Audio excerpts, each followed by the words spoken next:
She threw my bronze star into the fire pit, laughed while it melted. I hadn't even spoken since watching her kiss that tattooed punk, using our anniversary wine, wearing my field jacket like it meant nothing. Then I found the note on the deck. No more war relics in my house. My blood froze. It was like being ambushed in my own living room. Attorney said I had no legal claim, no prenup, no footing. But what she didn't know? That house her daddy willed to her? He left it with a flaw, and I knew how to use it. Quiet, legal, tactical. The same way I survived Mosul. The same way I was about to turn her castle into a cautionary tale. But before we begin, let me know where in the world you're watching from today. It's always fascinating seeing who's joining us from around the world. My name is Michael R. Callahan, and I'm 37 years old. After 2 tours and a spinal injury ended my military career, I spend my days maintaining Claire's lakefront estate in Vermont. My wife Claire, daughter of architect Gregory Wentworth, treats this house like her personal kingdom, posting endless photos of its marble counters and lake views to her social media followers. The property came to her through her father's special warranty deed, a detail I noted carefully in my files. My hands still steady from years of combat training as I prepare her morning protein shakes and manage the grounds, though she barely acknowledges my presence anymore. When gunfire erupted in Mosul, I learned patience. When Claire started locking me out of financial decisions, I stayed just as calm. A house has walls, but not always a foundation. But let me start from the beginning. 3 years into our marriage, I'd settled into a rhythm at Claire's lakefront estate. You know that feeling when a place becomes more than just walls and a roof? That's what it was for me. Every creak in the hardwood floors, every reflection of sunset on the lake, I knew them like I used to know my rifle's weight. I'd built Claire a home gym in what used to be a sunroom, complete with those rubber floor tiles that never quite lose their new car smell. The mirror wall was her idea. For form checking, she'd said. Though lately, it seemed to capture more selfies than squats. Her purple yoga mat stayed rolled in the corner most days, while Alexa filled the space with those meditation chants she swore helped her focus. You ever notice how silence changes when a house stops being a home? The little things hit you first. Claire's protein shakes went untouched more mornings than not. Her Instagram posts switched from mashing couples who lift to solo shots, with captions about personal growth and finding her authentic self, whatever that meant. She started taking client meetings that stretched later and later into evenings. Real estate never sleeps, she'd say, not meeting my eyes as she grabbed her keys. That night, a Tuesday in October, I'd finished my volunteer patrol shift early. The lake was glass still, reflecting a nearly full moon. I remember because it lit up the frost on the lawn like scattered diamonds, the kind of quiet night that makes you appreciate small-town life. I heard it before I saw anything, laughter. Not Claire's usual calculated social media chuckle, but something raw and uninhibited. Something private. My combat training kicked in without thought. I moved along the house's shadow, feet silent on the grass. The patio lights were dimmed, but the sliding door was cracked open, letting out a slice of warmth and the soft pulse of Claire's workout playlist. That's when I saw them. Claire was wrapped in one of our good bath towels, the Egyptian cotton ones she'd insisted on importing. Her trainer, some kid with tribal tattoos who'd started showing up 3 months ago, had his arms around her waist. Their wine glasses clinked together, red drops spilling onto the deckboards. You'd think, after seeing IEDs tear through Humvees, watching a marriage explode would be easier. It wasn't. I stood there, cataloging details like I was back on reconnaissance. Her bare shoulders, his gym bag by the hot tub, 2 empty bottles of the Cabernet I'd gotten her for our anniversary. My hands didn't shake. My breath didn't catch. 10 years of military discipline does that to you.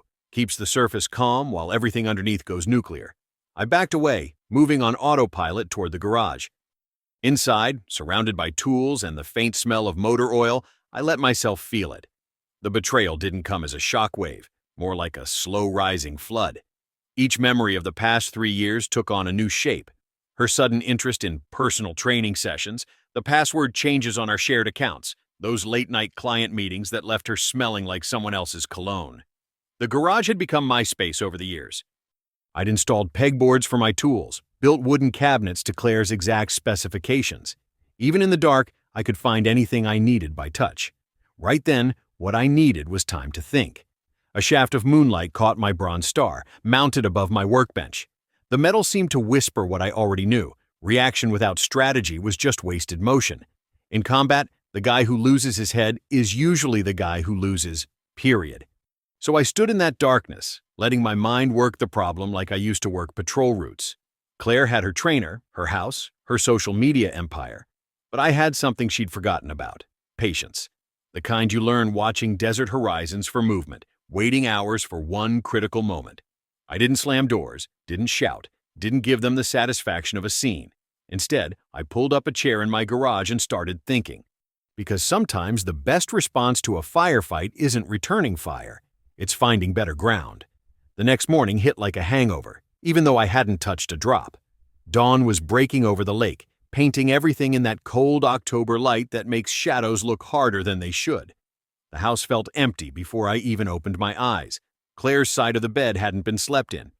You know that moment when you're hoping something was just a bad dream, but reality's already seeping in? Yeah, that's where I was. I did my usual morning routine anyway, force of habit from the service, made the bed with hospital corners, brushed my teeth, started the coffee maker. The smell of burnt fabric hit me when I stepped onto the back deck and my stomach dropped. Behind the garage, wisps of smoke still curled up from the fire pit. The one I'd installed last summer, setting each stone by hand while Claire critiqued the pattern from her phone. My legs carried me over without my brain's permission. The ashes were still warm. Among them lay the melted remains of my shadow box, the display case that had held my entire military career. My field jacket, the one that still carried desert dust in its creases, was now just charred threads. Deployment patches reduced to colored smudges. Commendation letters that had survived sandstorms were nothing but curled black flakes. And there, twisted and blackened in the center, my bronze star had melted into an unrecognizable lump. Have you ever had a moment where the world goes completely silent? Not peaceful silent, but that heavy kind of quiet that fills your ears after an explosion? A red sticky note was smeared with ash on the deck railing. Claire's precise handwriting looked almost elegant. No more war relics in my house. My hands started shaking. Not from sadness, something deeper. The kind of tremor that comes when your body's fighting between shutdown and surge. I'd felt it once before, watching a buddy's Humvee disappear in a flash of light outside Mosul. The master bathroom seemed miles away, but somehow I made it there. Cold water shocked my face, dripped from my chin as I gripped the marble vanity. The mirror showed me a face I barely recognized, jaw clenched so tight it could crack teeth, eyes burning dry. Crying didn't fit me, never had. But this wasn't about tears. 3 hours later, I sat across from Jerry Meadows, a local attorney who'd handled some VA paperwork for me last year. His office smelled like leather and coffee, with diplomas covering one wall and fishing trophies on another. He listened, nodded, then delivered the gut punch I'd been dreading. Without a prenup, Michael, and with the house solely in Claire's name, he spread his hands. Your contributions, the improvements, maintenance, even bill payments, they're considered gifts under Vermont law. I'm sorry, but you have no legal claim here. 10 grand in custom gym equipment, I said, my voice sounding distant. Built-in cabinets, new security system, 3 years of property taxes split down the middle. Jerry leaned back, his chair creaking. Marriage is a partnership until it isn't. Without your name on the deed or a prenuptial agreement, those investments are legally voluntary contributions to the household. Voluntary. The word tasted like ash in my mouth. What about destroyed personal property? The medals and uniforms? He sighed. You could file a civil suit for damages, but what? But she'd probably counter with emotional distress, maybe even a restraining order. Courts here tend to favor the property owner in domestic disputes. My honest advice? Start looking for a new place. Sometimes retreat is the better part of valor. I stood up, my bad leg protesting the sudden movement. The humiliation burned worse than my spine ever had. Retreat isn't in my vocabulary, Jerry. It should be. He stood too, straightening his tie. This isn't combat, Michael. It's divorce. Different rules of engagement. Walking out of his office, each step felt like moving through quicksand. The morning sun was too bright, the street noise too loud. Everything I'd built since coming home, the stability, the routine, the illusion of control, had gone up in smoke along with my bronze star. I spent the next week watching Claire like she was an enemy combatant. That sounds harsh, maybe, but military habits die hard. When you're gathering intel, emotion just muddies the water. And boy, did she give me plenty to study. The morning after the fire pit incident, she breezed into the kitchen wearing her designer workout gear, all smiles and Instagram poses. You'd think burning someone's military honors might dampen a person's mood. Not Claire. She was practically floating. "I'm having the girls over for a spa day," she announced, not quite looking at me while she measured protein powder. "You should probably make yourself scarce." I nodded, kept sipping my coffee. "Whatever you need." That got her attention. She'd expected anger, probably wanted it. Instead, she got the same steady voice I'd used to calm panicked privates during mortar fire. Her perfectly threaded eyebrows twitched together for just a second. "You know that feeling when you spot a weakness in someone's defense? That little tell that gives away their whole game?" Over the next few days, I started noticing patterns. Claire wasn't just living in the house, she was performing it. Every morning she'd do her yoga routine in front of the lake view windows, phone propped up for her social media followers. She'd arrange fresh flowers in the entryway 3 times a week, stage little candid photos of herself reading in the window seat. Her captions were what really told the story. "Morning meditation in my lake haven. Nothing like entertaining in your dream space. When your home is your sanctuary, always my, never our." Each post racked up hundreds of likes from her yoga and wine crowd. The house wasn't just property to her. It was her crown jewel, her status symbol. Every pristine corner and designer touch was part of her carefully curated image. Hell, even her affair probably felt justified to her because the trainer matched her lifestyle aesthetic. I remembered something from my deployment days. Every fortress has a foundation. Crack that, and the whole thing comes down. Claire had built her entire identity on this lakefront estate. Her social status, her influence, her sense of superiority, it all stemmed from being the queen of her little kingdom. That's when I started documenting everything. Used my phone to snap pictures of the maintenance work I'd done, the custom shelving in the garage, the security cameras I'd installed, the garden irrigation system. Kept copies of every bill I'd paid, every improvement I'd made, even recorded the time she was gone, staying who knows where with her trainer. But I needed help, the kind that comes with legal expertise and a willingness to think creatively. Made me think of Dennis Walsh, a guy from my old unit who'd gone into real estate law after his discharge. He was older, maybe mid-50s now, but sharp as they come. We hadn't talked much since I'd pulled him out of that collapsed building in Mosul, but some debts don't expire. While Claire hosted another of her sunset yoga sessions on the deck, I sat in the garage, my last real space in the house, and pulled up Dennis's number. The garage still smelled like sawdust from all the built-ins I'd crafted. Funny how some scents stick with you, remind you of better times. I hesitated before hitting dial. Not because I doubted Dennis would help, but because making this call meant admitting how far I'd fallen. From bronze star to betrayed husband, living in enemy territory. But sometimes you have to swallow your pride to regain your dignity. Looking at Claire through the window, watching her pose and preen for her phone camera, I felt something shift inside me. Not rage anymore, something colder, more focused. She thought she was untouchable in her glass castle, but she'd forgotten something crucial. Before I was her husband, I was a soldier, and soldiers know that the bigger the ego, the harder the fall. I hit the call button and waited, drumming my fingers on my workbench. 1 ring, 2. On the 3rd, a familiar gravelly voice answered. "Dennis Walsh." "Dennis, it's Michael Callahan." A pause, then a low chuckle. "Well, holy shit. The ghost of Mosul himself. Been a minute, brother." The garage felt different that evening, more like a command center than a workspace.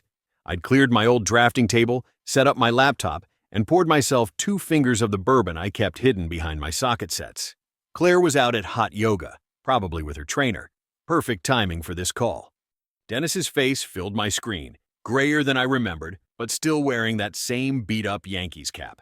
The bourbon in his hand matched mine. Some habits die hard in the service. "Looking rough there, Callahan," he said, taking a sip. "Last time I saw that expression, we were pinned down outside that mosque." I let out a dry laugh. "Different kind of firefight this time, Dennis. You ever notice how some conversations feel like pulling off a bandage, while others are more like field dressing a wound? This was definitely the latter. I laid it all out. The affair, the burned medals, Claire's social media obsession with the house. Dennis didn't interrupt, just nodded and occasionally typed notes. The house is everything to her, I explained, swirling my bourbon. You should see her Instagram. Every post is about her sanctuary, her dream space. She treats it like some kind of personal brand headquarters. Dennis's eyes narrowed. Properties in her name? Yeah, inheritance from her father. No prenup. Smart girl, he muttered, then caught himself. Sorry, brother. Professional habit. He leaned closer to his camera. Listen, I need you to pull some documents for me. Property deed, tax records, utility statements, anything with your name on it. I'd already started organizing files before the call. Got most of that here. Claire's not exactly subtle about paperwork. Keeps everything in a filing cabinet she thinks I don't have access to. Send it all. And Michael? Dennis's voice took on that tone he used to use before missions. Document everything from now on. Every time she leaves, every bill you pay, every improvement you make. Timestamp everything. While Claire packed for her Cancun trip, some wellness retreat that was definitely just a cover, I dug deeper into the files. The house's history spread across my screen like a tactical map. Previous owners, tax assessments, utility records, and then I found it. The special warranty deed from her father. Dennis, I said during our follow-up call 2 days later, there's something weird here. Page 4, paragraph 6. The sound of shuffling papers came through my speakers, then silence, then a low whistle. Well, would you look at that? Dennis said slowly. Your father-in-law either made one hell of a mistake or was smarter than we thought. The clause was buried in legal jargon, but Dennis broke it down. Claire's ownership wasn't just about having her name on the deed. It came with conditions, specifically occupancy requirements. If she vacated the property for more than 60 consecutive days, the title would revert to the previous co-occupant. That was me. You tracking her location? Dennis asked.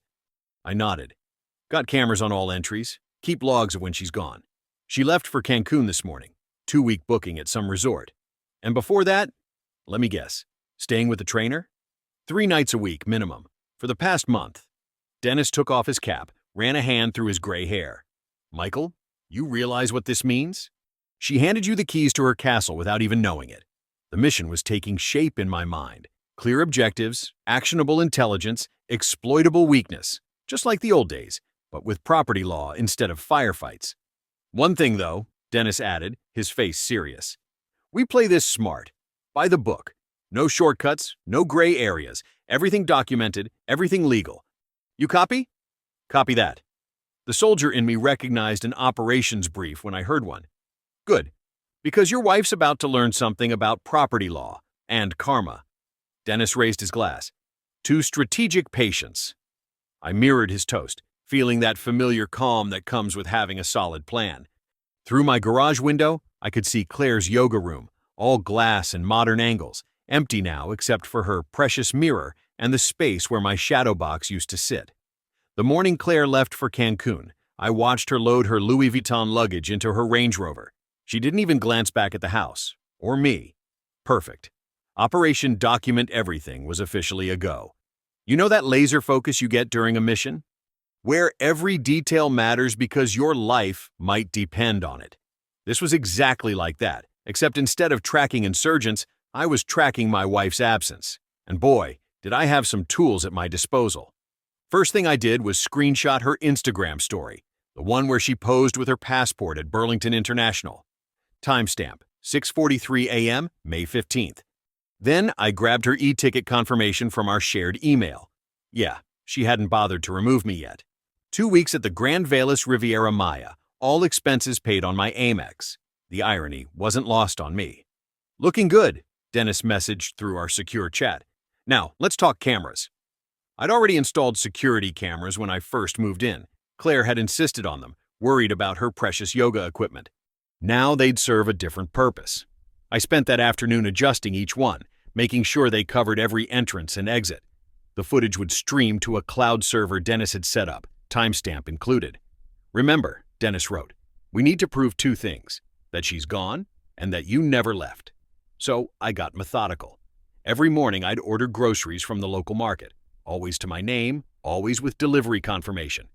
The bills started piling up. Milk, eggs, protein powder, basic stuff, But each receipt was another brick in the foundation of my case.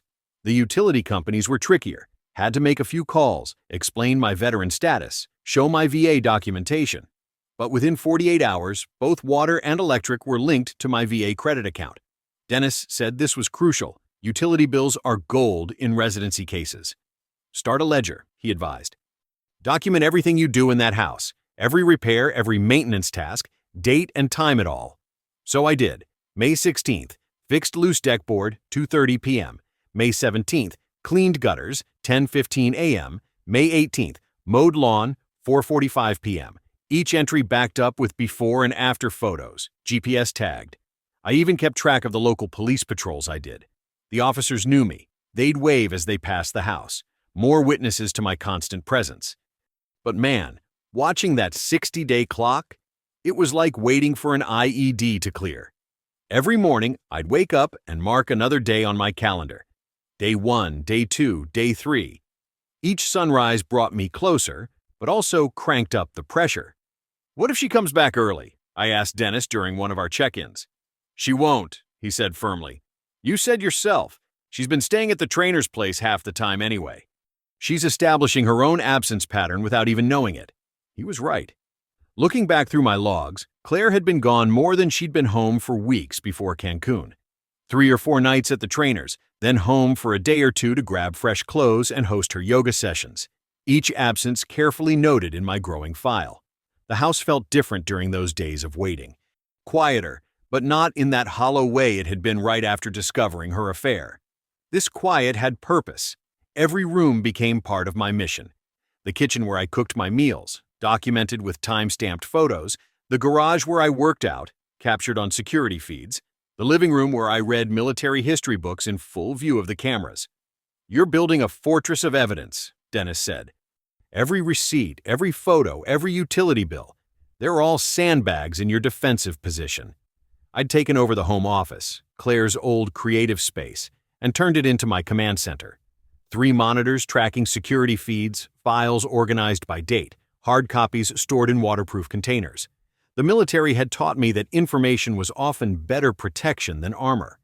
Each night, I'd review the day's documentation, encrypt the files, and send backups to Dennis. The routine kept me focused, kept me from dwelling on the burn pit where my metals had melted. Day 10 arrived, then Day 15. Claire's Instagram showed her lounging by infinity pools, drinking smoothies with her trainer.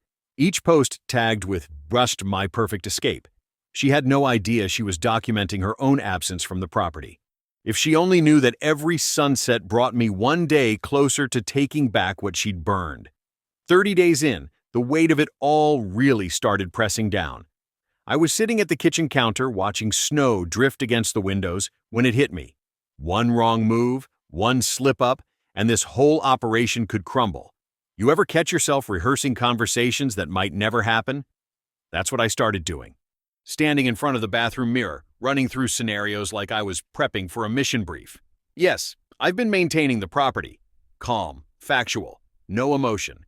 No, I haven't violated any agreements. Keep it simple. The cameras? Standard security measures. Don't elaborate unless asked. I'd practice these lines while sorting through each day's mail, methodically photographing every envelope next to that morning's newspaper. Date, time, proof I was there. The local paper became my timestamp anchor, though reading about bake sales and town council meetings just hammered home how alone I felt. The snow was the worst. Every morning I'd bundle up and clear the walkways. Used to be Claire would watch from the window, coffee in hand, sometimes bringing me a fresh cup when I finished. Now it was just me and the shovel, the scrape of metal on concrete echoing off empty walls. One particularly cold morning, I found myself reaching for my phone. My thumb hovered over Claire's number. Not to fight, not to accuse. Just habit, I guess. Like muscle memory from a limb you've lost. The urge to share some small detail about your day with someone who used to care. Remember that feeling in basic training? When you're bone-tired, questioning every choice that led you there? That's how it felt some nights, lying in my bed, staring at the ceiling. Was I really fighting for justice, or just being stubborn? Was I defending my honor, or just clinging to walls that had never really been mine? The house felt different in those moments of doubt. Less like a mission objective, more like a hollow shell I was trying to fill with paperwork and timestamps. The cameras kept whirring, recording my solitary routines. Each click of the shutter felt like another second ticking away in a countdown I wasn't sure I wanted to reach the end of. I started spending more time in the garage, where my workbench still held traces of the life I'd planned. Half-finished projects for our home. A custom spice rack I'd been building, now gathering dust. The smell of sawdust and metal shavings brought back memories of better days, when purpose meant building something together, not documenting its slow decay. Dennis kept checking in, but his legal updates started feeling hollow against the emotional toll. Documentation looks solid, he'd say, or keep maintaining the timeline. Clinical words for what felt like a surgical removal of my past life. Then, on a Wednesday evening when the doubt was riding particularly heavy, my phone buzzed. Dennis had sent a screenshot, Claire's latest Instagram post. There she was, tanned and smiling in some resort infinity pool, drink in hand. The caption read, "Day 42 in paradise. Never coming back, l'Australie, my perfect escape." Something shifted in my chest. Not anger. I was past that. This was different. Clarity, maybe. Or vindication. While I'd been questioning my resolve, she'd been broadcasting her abandonment like a badge of honor. I walked to the window, looked out at the snow-covered yard I'd maintained through every storm. 42 days. She'd given me 42 pieces of evidence, wrapped in hashtags and tropical filters. Each sunset cocktail photo, each living my best life caption, they weren't just social media bragging anymore. They were exhibits in a case she didn't know she was building against herself. I texted Dennis back, "Keep tracking those posts, every single one." The house didn't feel like a hollow shell anymore. It felt like a fortress, one I'd defended not just with snow shovels and maintenance logs, but with patience. The kind of patience you learn in the service, when you're holding a position and every minute feels like it's stretching into forever. Claire thought she was escaping. But with every carefree post, every tagged location far from Vermont, she was actually sealing something else, my claim to the very walls she'd used to try to break me. I spent that morning organizing the evidence with military precision. 60 days of surveillance footage, utility bills, grocery receipts, all of it scanned and loaded onto an encrypted drive Dennis had overnighted. You know those moments when everything's falling into place, and you can almost taste victory? That was me, watching the progress bar tick up to 100%. Everything's cataloged chronologically, I told Dennis over the phone while I worked. Even got those Instagram posts where she's bragging about finding herself in Cancun. "Perfect," Dennis said. "We'll file first thing Monday. She won't know what hit her." I had to smile at that. The same discipline that kept me alive in combat had served me well here. Every detail documented, every T crossed. Even caught some footage of her trainer's car leaving at odd hours before the Cancun trip, bonus evidence of her abandonment. The doorbell rang just as I was encrypting the last file. You ever get that gut feeling? Like right before an ambush? The air changes, your neck tingles, and suddenly you're hyper-aware of everything around you. That's what hit me when I heard voices outside. Familiar voices that shouldn't have been there for another 6 days. I slipped the USB drive into my pocket and headed downstairs. Claire was already inside, her trainer right behind her, carrying her designer luggage like some bellhop trying to earn a tip. The smell of coconut suntan lotion filled the entryway, mixing with his cheap cologne. "Michael," Claire said, like she was addressing the help, "we decided to cut the trip short. Jason's going to be staying with us for a while." Jason. The trainer had a name now. He gave me this awkward nod, then started hauling Claire's bags upstairs like he knew the way. Like he belonged here. I kept my face neutral, just like those long nights on watch when every shadow could hide a threat. Claire noticed. She always did. And something flickered across her face. Satisfaction, maybe, or concern. Hard to tell with her anymore. "Oh, and this came while I was away," she said, pulling an envelope from her purse. "I had my attorney forward it here." The paper was heavy, official. Court seals stared up at me as I opened it, each word landing like a punch. Temporary restraining order. The grounds? Emotional intimidation through surveillance and hostile living environment. My hands wanted to shake, wanted to crumple that paper into nothing.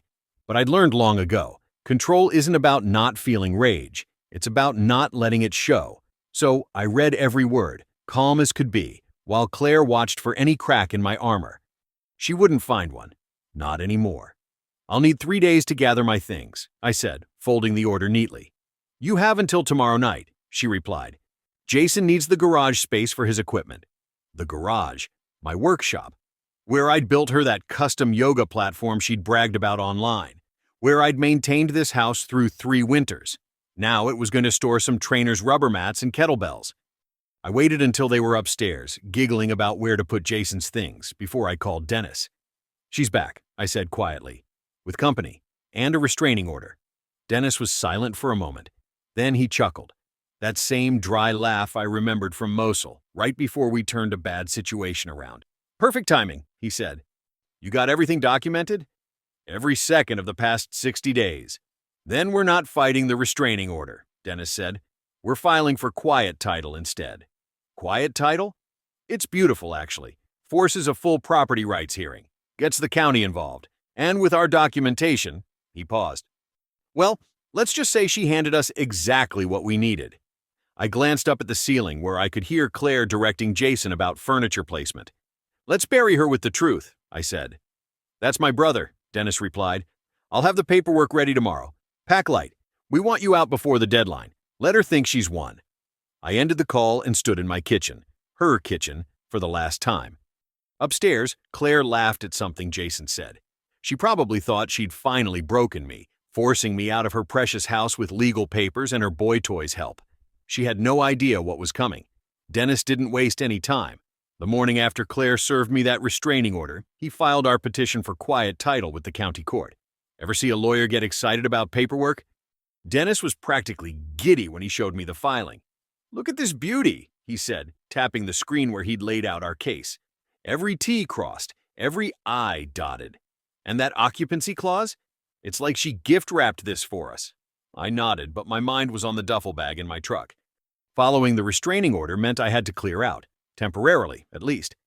Dennis had set me up with a small apartment near his office in Albany. Not much, but it'd do. Remember, Dennis said, reading my expression.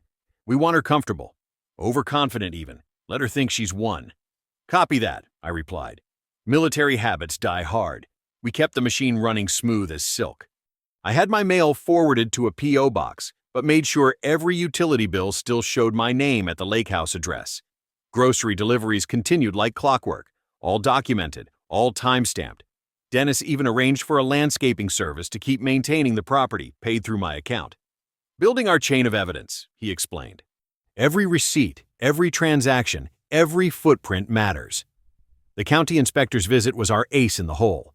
Dennis hired this meticulous videographer, former court reporter who knew exactly what judges look for. She followed that inspector around like a shadow, catching every detail while I narrated timestamps and locations. North-facing security camera installed August 15th, I'd say, or snow removal log dated January 22nd. Each statement caught on crystal-clear audio. Claire showed up halfway through, all yoga pants and attitude. You should have seen her face when she spotted our camera crew. She tried interrupting, but the inspector shut that down fast. Ma'am, this is an official county review. Please step back. The hearing itself? Pure tactical precision. Dennis had arranged everything in chronological order, projected on screens where the judge couldn't miss a single detail. He walked through our timeline day by day, proof by proof. Your Honor, he said, pulling up a split screen of security footage. Note the continuous feed from December through February. My client maintained residence without interruption, while Mrs. Callahan's social media clearly shows her location during this period. Up came Claire's Instagram posts. Day 42 in Paradise, we're Cancun life, right next to footage of me clearing ice from the driveway. Claire's lawyer tried arguing about harassment, but Dennis was ready. The surveillance system was installed with Mrs. Callahan's written approval, for home security purposes. We have the work order with her signature. I watched Claire from across the courtroom. She kept her Instagram smile plastered on, but I could see it cracking. When Dennis pulled up her father's original deed transfer and highlighted that occupancy clause, she actually flinched. Your Honor, Dennis continued, the language is unambiguous. Property ownership is contingent upon continuous residence. Mrs. Callahan's voluntary absence exceeded the specified 60-day limit, while my client maintained uninterrupted occupancy. The title transfer trigger is automatic under Vermont state law. The judge studied our evidence bundle. Utility records, delivery confirmations, video timestamps, even photos of my VA medication deliveries to the house. All perfectly organized, all pointing to one conclusion. Claire's lawyer looked increasingly uncomfortable. He kept glancing at his client, then back at our evidence. I'd seen that look before, the moment someone realizes they're defending a lost cause. The judge removed his glasses, rubbing the bridge of his nose.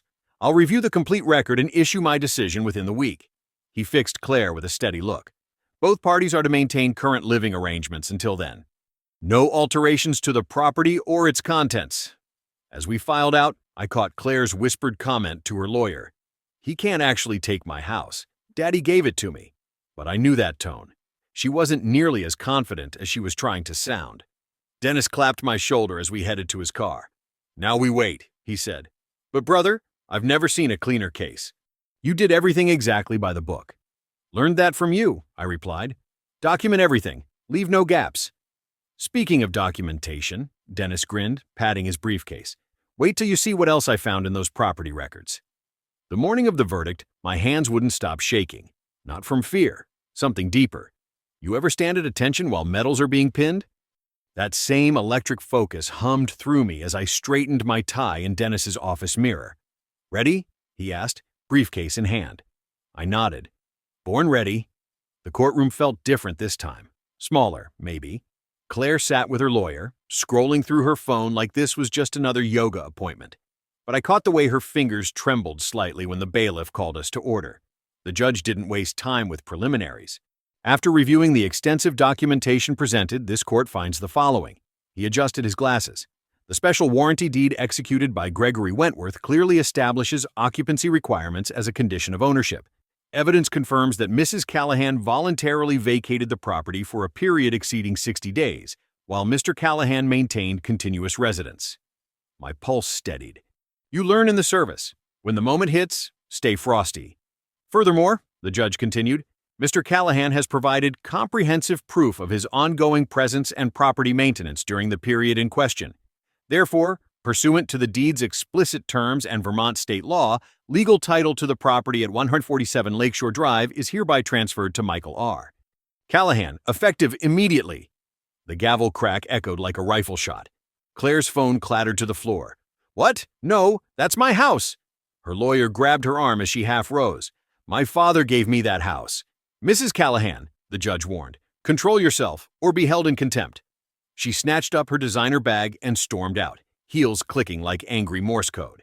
Her lawyer hurried after her, papers spilling from his briefcase. Dennis squeezed my shoulder. Congratulations, brother. Clean victory. I just sat there a minute, letting it sink in. You know that moment after a firefight ends? When the ringing in your ears fades and reality comes rushing back? Yeah, like that. Over the next week, Dennis worked his legal magic. He filed for property tax reassessment under my name, triggering a cascade of updated records. The county database refreshed, insurance policies shifted, even the local property listings had to adjust their recent sales data. Claire's social media empire started crumbling faster than a sandcastle at high tide. Her Rorsch Lake Life luxury posts got flooded with comments. Wait, isn't this the house you lost? Didn't you get evicted from here? Awkward. These old posts didn't age well. I didn't engage, didn't need to. The truth has a way of speaking for itself. 7 days after the verdict, I drove up that familiar winding driveway. My driveway now. The house stood quiet in the afternoon light, solid as ever. Inside, Claire had cleared out most of her stuff, probably during one of those rage-packing episodes I'd seen before. I walked through each room slowly, boots silent on the hardwood. The space felt different, lighter somehow. In the kitchen, my coffee mug still hung on its hook, the one Claire had tried hiding in the back of the cupboard. I put it front and center. The master bedroom smelled like expensive emptiness, her perfumes and creams all gone. Good riddance. I opened the windows, letting clean Vermont air sweep through. My VA paperwork still sat in the office filing cabinet. She'd probably forgotten it existed. Down in the gym she'd claimed as her personal studio, her precious yoga mirror stood dark and accusatory. I unplugged it, careful-like, and carried it out to the garage. Seemed fitting, trading places with the shadow box she'd burned. In the living room, I paused by the fireplace. The mantel had been her shrine to curated living, all staged photos and crystal sculptures. Now it stood bare, waiting. I reached into my jacket and pulled out something I'd been saving.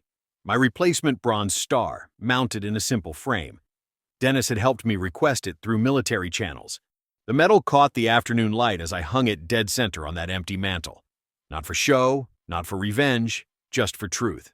Standing back, I felt that familiar weight of earned pride settle across my shoulders. The kind you can't fake. The kind that comes from knowing exactly who you are and what you've survived. Through the window, I watched a pair of local ducks paddle across the lake. They'd been here longer than any of us, probably would be here long after. Seemed right somehow. Word got around fast in our lakefront community. Real estate's a small world, and Claire had made herself pretty visible in it. Those carefully cultivated connections? They dried up like morning dew under a hot sun. I heard through Dennis that her exclusive listings started disappearing. Makes sense. Hard to sell luxury homes when your own showcase property slips through your fingers.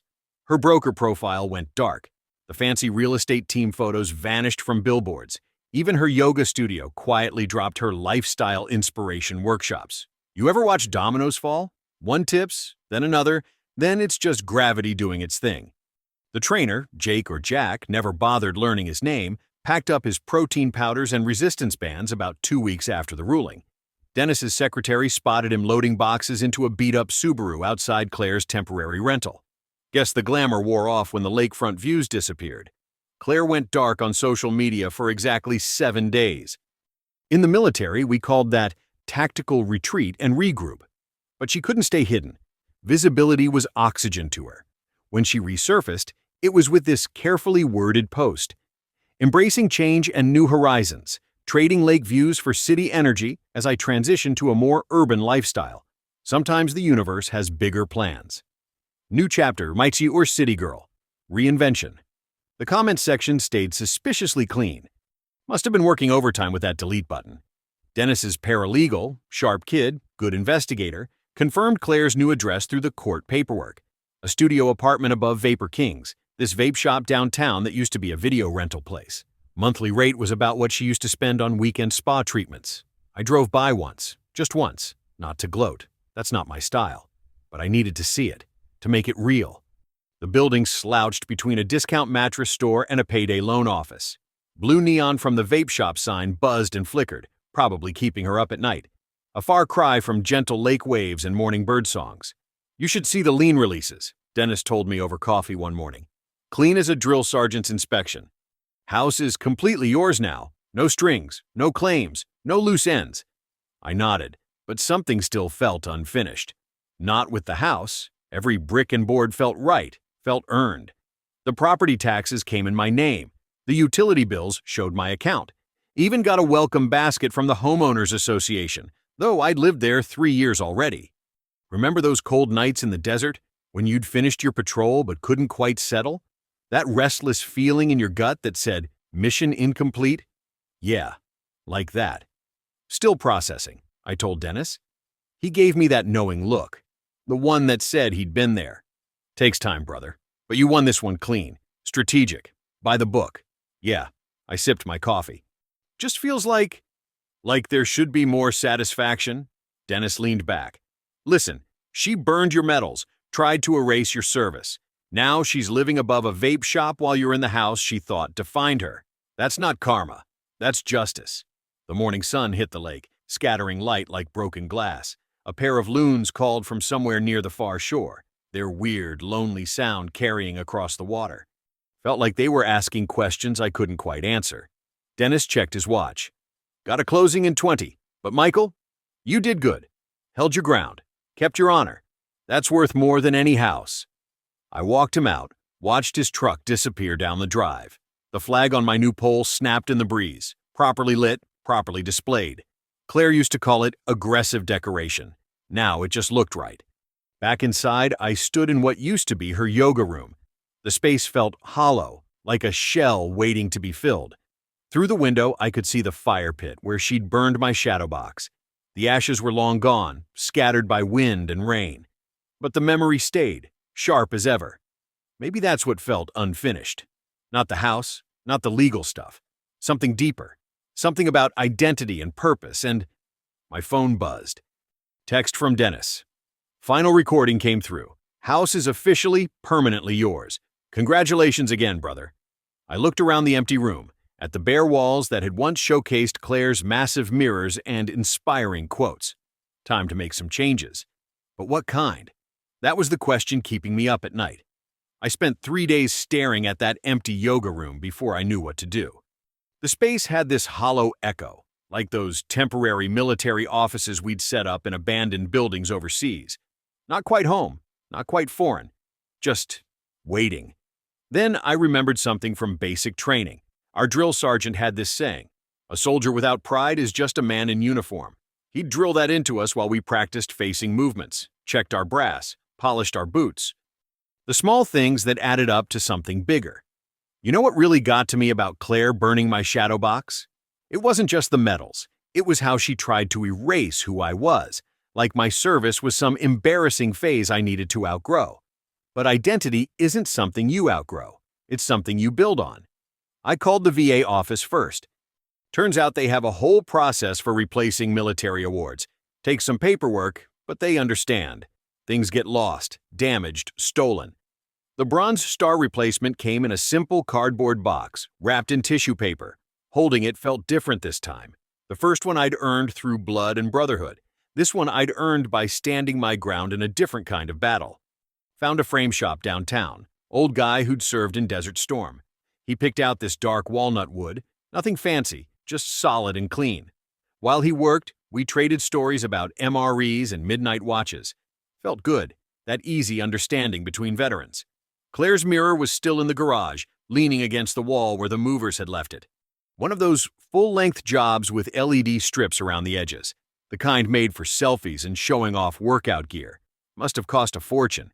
She'd used it as a backdrop for hundreds of posts, always with some inspirational quote about living your truth or embracing your power. Funny how things come full circle. It took me an hour to mount that mirror properly. Had to reinforce the wall, check the studs, make sure everything was level. The kind of detailed work that keeps your mind focused and your hands busy. The mirror's lights still worked. They cast this soft glow that made the garage feel almost chapel-like. The Bronze Star plaque went directly above it, centered, perfectly aligned. The citation text was crisp and clear. For heroic achievement in connection with military operations against an armed hostile force. Simple words that carried the weight of memories I'd never fully shake. I stepped back. For the first time in years, I really looked at myself. Not through Claire's critical eye or social media filters. Just me. The slight favor I give my right leg. The way my shoulders set when I stand at attention. The scars that tell stories she never wanted to hear. Called Dennis around sunset. He showed up 20 minutes later with a bottle of Woodford Reserve, the good stuff we'd drink after rough missions. "No speeches," I said when he walked in. He nodded, understanding. "None needed, brother." We stood in the garage, the mirror's LEDs casting soft shadows. Dennis poured 2 fingers each into paper cups, just like old times. No fancy glasses needed. "Still can't believe she used this for yoga selfies," Dennis said, tapping the mirror's frame. "Now it's got a better purpose." He looked at our reflections, at the Bronze Star hanging above. "Damn right it does." We didn't talk much after that, just stood there, sipping bourbon, letting the quiet do its work. The lake waves whispered through the open garage door. A loon called somewhere in the darkness. Finally, Dennis set down his cup and straightened. His reflection snapped to attention, muscle memory from years in uniform. I did the same. Together, we raised our hands in one final salute to the Bronze Star. No Instagram story, no clever captions, no hashtags about living my best life. Just 2 soldiers honoring something real. "Welcome home, Michael," Dennis said softly. The mirror caught everything. Our salute, the medal's gleam, the way we both stood a little straighter. But more than that, it reflected something Claire had never understood. Honor isn't given or taken. It's earned, then earned again. And sometimes earning it back is the greatest victory of all. The first snow came early that year. I watched it dust the lakefront through my new study window, the room Claire used to call her content creation space. Gone were the ring lights and backdrop screens. Now there was just my old oak desk, a few military history books, and a silence that felt more like peace than emptiness. You know that feeling when you finally get to breathe after carrying a heavy load? That's what it was like, watching the lake through clear glass. No more Instagram filters, no more staged sunset shots, just water and sky doing their ancient dance. I'd moved Claire's vanity station to the garage weeks ago, right next to that mounted mirror and bronze star. Seemed fitting somehow. Every morning, I'd wipe down the plaque with this soft cloth my unit medic gave me years back. The brass would catch the early light, throwing warm reflections across the concrete floor. Sometimes I'd pause, let my fingers trace the engraved letters. Not out of pride anymore. More like touching a compass to check your bearings. Dennis dropped by that morning, stamping snow from his boots in the mudroom. "Place looks different," he said, glancing around. "Feels different too." He was right. I'd stripped away Claire's coastal chic decorations, her motivational wall decals, all those staged vignettes she'd created for her followers. The bones of the house showed through now, solid Vermont craftsmanship that had weathered decades of winters. "Remember when you first told me about that deed clause?" I asked, pouring coffee into 2 Marine Corps mugs. Dennis chuckled. "Never seen someone so calm about losing everything. You just sat there, planning. Learned that in the sandbox. Sometimes you gotta let the enemy think they've won before you can outflank them." We walked out onto the deck, steam rising from our cups. The lake stretched gray and endless under the winter sky. A pair of loons bobbed near the dock, unbothered by the cold. "Heard Claire's trying to rebrand herself," Dennis said. "Something about urban minimalism now that she's in that studio apartment." I just nodded. Her fall from social media grace hadn't brought me any joy. That wasn't the point. This was never about revenge. It was about reclaiming something deeper than property rights. Back in the garage, I picked up my cleaning cloth. The bronze star caught the morning light, casting a warm glow onto the mirror below. Funny how things work out. Claire had used this mirror to build her image, to create this perfect digital life. Now it reflected something real: scars, strength, and a quiet kind of victory. Dennis watched me work, his reflection serious in the glass. "You know what gets me? She thought burning your medals would break you. Never understood what they really meant." "That's because she saw them as decorations," I said, buffing a fingerprint from the plaque's corner. Like those fake awards she'd display from wellness influencer summits. The garage door hummed open, letting in a gust of snow-laden air. Outside, my neighbor's kid was flying his drone, probably capturing footage of the lake in winter. The camera tilted our way for a moment, catching the bronze stars gleam through the doorway. I stepped back, studying my handiwork. The plaque shone with a deep, honest light, the kind you can't filter or fake. Below it, the mirror showed a man standing straight despite his limp. Battle-tested, storm-weathered, free. Dennis set his empty mug on the workbench. "So, what's the lesson here, Staff Sergeant?" I ran my hand along the frame one last time, feeling the solid wood beneath my fingers. Simple truth, really. Honor ain't given. It's anchored, then earned.